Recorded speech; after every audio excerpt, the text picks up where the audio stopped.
Hey everyone, Kevin again with ConvertLabs, and in this video I want to go over how to edit the forms that are on your website. So what I'm going to do is I'm going to go down to where it's settings here on the left side, and I'm going to click on forms here under settings.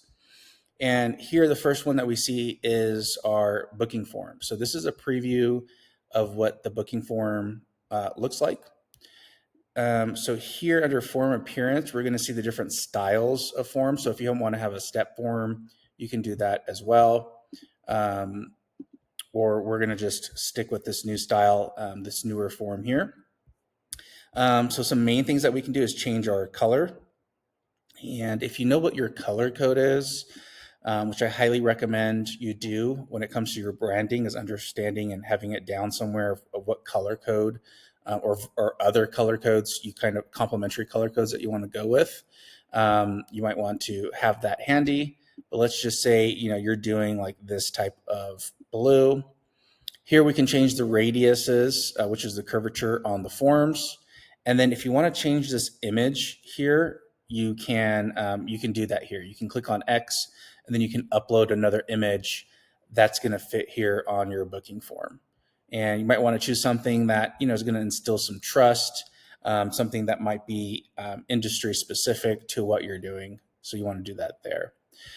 If you want to edit these things like your services, you're going to be doing that here. This is really just kind of editing how your form looks.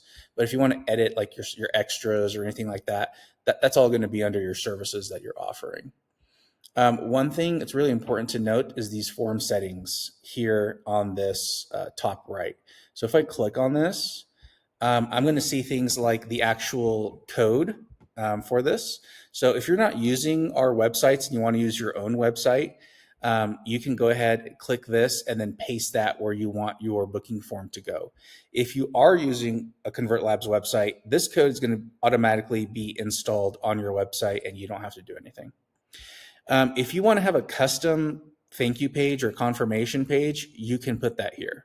So essentially, after somebody submits a booking, completes a booking, you can send them wherever you want to send them to. It could be a page on your site that you create or somewhere else. You can do that here. Let's see, you can block bookings outside of your coverage area. If you want to do it, you can do that here as well. You can skip payment requirement so that they can book without a credit card. Questions and answers, you can edit that here. So you'll see all of your questions and answers that are in that top right-hand section of this booking form. You can edit that. And the last thing too is custom fields. So if you want to do things like ask, do you have pets? How do we gain entry into your home? Anything like that, you can do that by editing these custom fields here. So that's the booking form. And then same thing goes with editing the gift card form. Let's see what settings we have here. We just have the install link here. So you can edit what the appearance of your gift card form and then your quote form as well. So you can modify this to be something like get a commercial cleaning quote if you want or something like that. And again, here's your install link for that. So if you have any questions or need any help regarding setting this stuff up, feel free to just shoot us an email, hello@convertlabs.io, and we'll be more than happy to help. So thanks a lot for watching, and let us know if you need any help.